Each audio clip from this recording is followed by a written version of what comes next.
Hello, everyone. Hey, we're here to go on a deep dive into my signed limited Stephen King Dark Tower series set, the number 180 that I have. That's just awesome.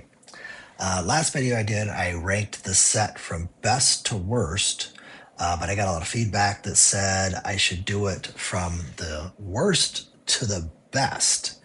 It was recommended that it brings up more tension and fair enough. It's more intense to like keep the last one to the best one to the very end. So this is my personal ranking. We're going to include the two key novellas, The Little Sisters of Eluria and The Wind Through the Keyhole, because they fit right into the story of the beam.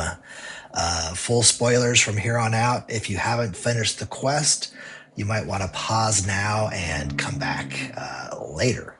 So, kicking off the series at number 9 is Songs of Susannah, or excuse me, Songs of Susan, book 6 from 2004.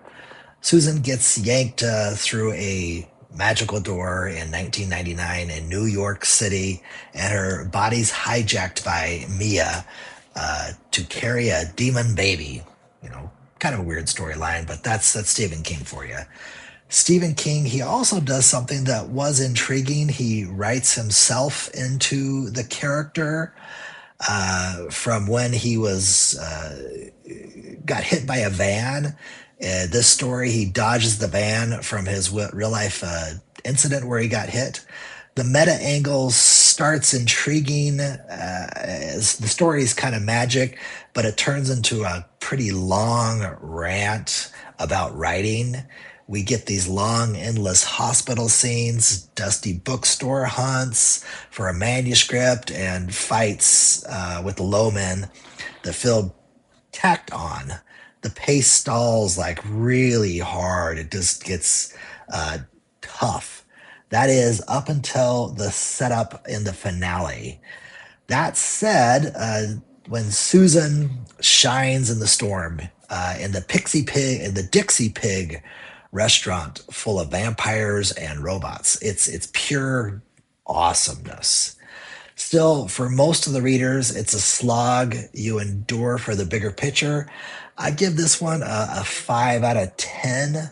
It's duty reading. You got to do it, but it's not really a pleasure.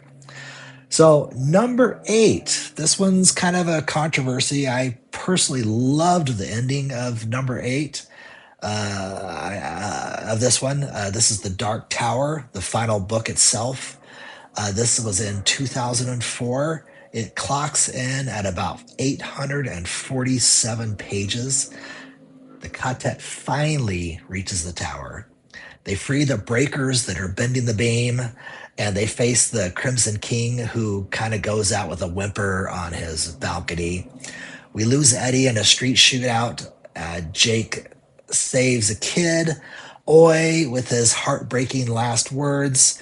The King's near-death accident, when he got hit by the van, it kind of bleeds into the text, giving a little bit of a raw urgency to this book. It's a cool crossover, too. There's Father Callahan from Salem's Lot. That's way back in the day. Unloading faith and bullets into vampires. But man, it detours. You got Ted Brannigan and Dinky Eric Shaw backstories. They just meander forever. The lobstrosities, which were cool from the second book. I think that's where they're introduced. They show up like a crazy callback. There's so many pop culture icons. They just kind of pile up. And I, in general, don't like pop culture icons because they kind of are references, because they kind of date a book. So not a big fan of those. The ending loop, Roland resets to the desert with the Horn of Eld. It hits some as a profound caw, others as cheating, denying a payoff. It's ambitious, emotional, messy. I give it a 6 out of 10. It stays with you with the flaws and all. I do think the loop back If I have to think in Stephen King's mind, it seems like the whole starting over again is a big example or insight to Stephen King starting his a new series or a new book. Starts over, he has a new skill that he carries with him, like the Horn of Eld, and then moves on. So, seventh place, The Wolves of the Calla. It's book 5 from 2003. It's a kind of a straight homage to the movie The Magnificent Seven. The cyber wolves raid a farm village every 23 years, which I believe 23 years is the same cycle as it. So lots of tie-ins with all that stuff. Stealing one twin and rooting their brains. They like to eat brains. Roland plays a reluctant sheriff, training the farmers to shoot, recruiting the plate-throwing sisters of Orza. I like the community building and the content cracks. Eddie also carving the tower in the wood, Susan fighting Mia's influence, Jake's homesickness for New York, battles pop up, plate slicing wolf's heads, mercury gut spilling under the moon, Callahan's confession mixing AA and vampire hunts adds some grit to it. The downside is the first half drags with endless town hall debates and planning. It's I say a transition book. Steady but not thrilling. I give it a 5.5 out of 10. A reliable workhorse, kind of filling it in. Number 6, The Wind Through the Keyhole. This is a 2022 novella, about 300 pages. By the way, the first edition, limited edition book, this one is by far the most beautiful one. It's just that the casing's beautiful. Look at my other videos for that. The book itself is beautiful. Just a beautiful book. It's about 300 pages, as I said. The group holds up in an abandoned building during a massive sand blast storm. To pass time, Roland tells a story. First, it's the young gunslinger, him, hunting a shape-shifting skin man by the name of James DeCurry. Nested inside a fairy tale about a boy, Tim Southernheart, using wizard's glass to find a tyrant, facing dragons and magic. It feels like Eyes of the Dragon, if you remember that book from earlier on, a mid-world story. It's a cozy lore expansion of converts and tigers. Prose has some fireside rhythms, storms howling outside, breaks the momentum from the main chase, though, a more of a side quest than a push. Great for the world fans, skippable for plot rushers who don't want to trudge through this. I give it a 7 out of 10. It's a charming book on its own, but it kind of doesn't really move the story forward with The Dark Tower. Now, the 5th, the original, The Gunslinger. You know, this one, I've read it many times. When I first read it back in the mid 80s, I had no idea what was going on with it. It was kind of a confusing, disjointed book. I still feel that's it. It's 300 pages. It's the iconic opener with a man in black fled across the desert and the gunslinger followed. That's a opening line to I think a Walt Whitman poem. Forgive me if I got that wrong. Roland trudges the wastelands, flashbacks to Gilead.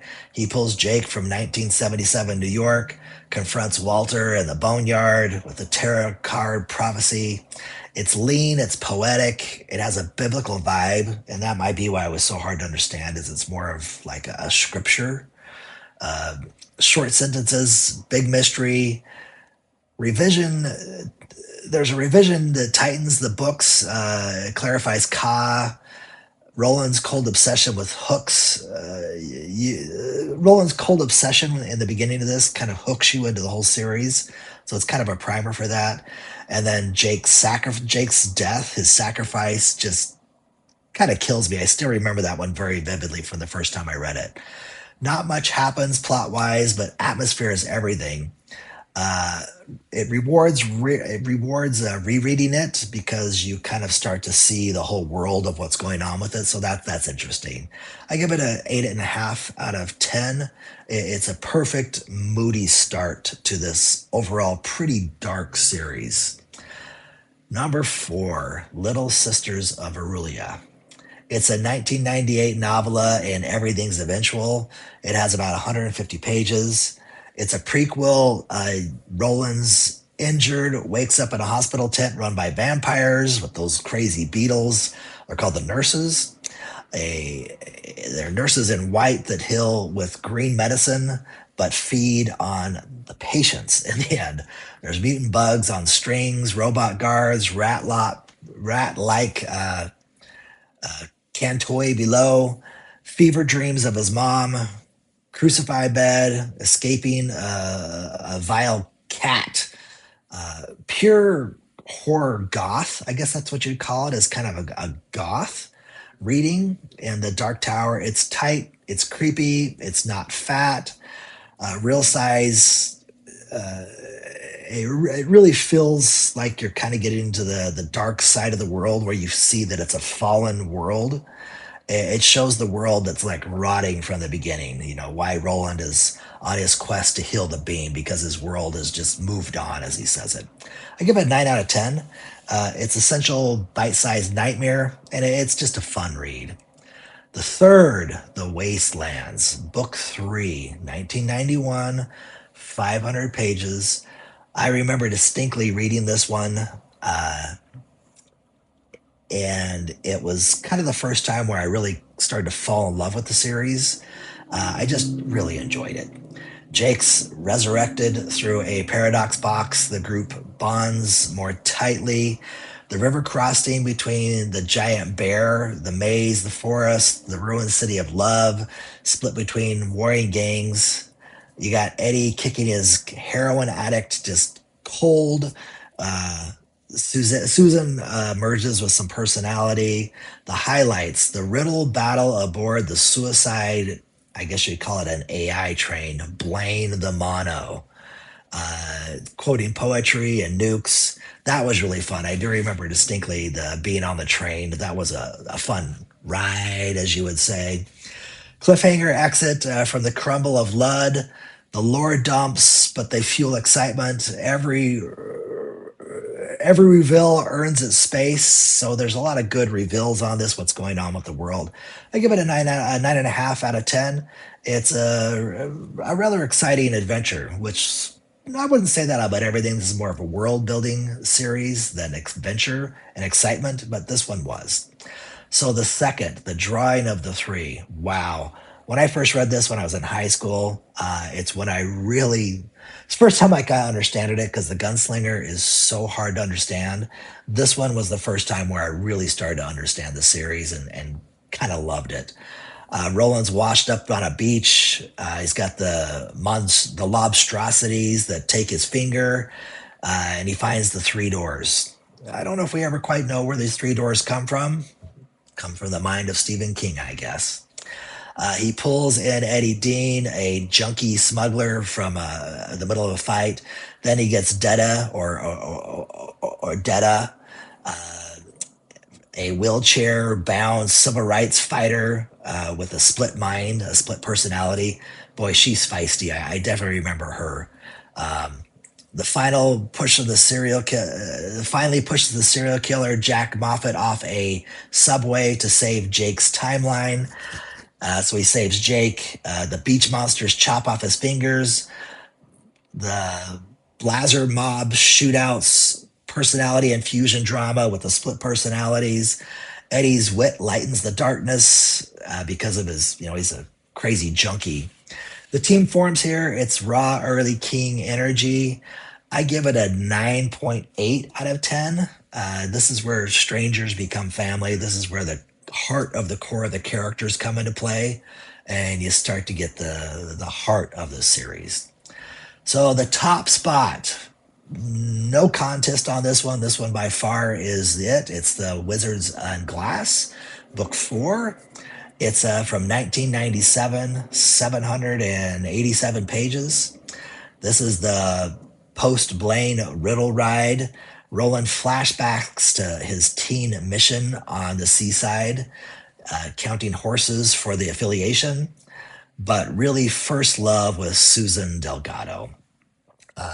Hanging with his pals Alan and Cuthbert, the wizard Ria's glass shows doom, oil plots with Farrison, beach kisses, harvest bonfires, betrayal, burning the town.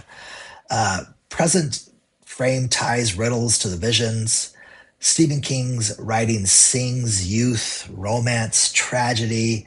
He really gets into the prose in this one. You can really feel it. It is kind of a song. Every page earned its length with emotional downfalls and just wrecking your heart. Cuthbert's humor is amazing. Susan's fire is the romance between them, and then the ultimate heartbreak, which really damages Roland throughout the series. I give it a 10 out of 10. You know, this book was the soul of the whole series. There it is. The worst to the best. Drop your own rankings in the comments. What did I get wrong? Like if you're chasing the tower, subscribe for even more. That would be very appreciative. Maybe I'll get into the adaptations, the movies and stuff, but probably not. I don't even want to get into those. Long days and long days and pleasant nights. Thank you for spending time with me.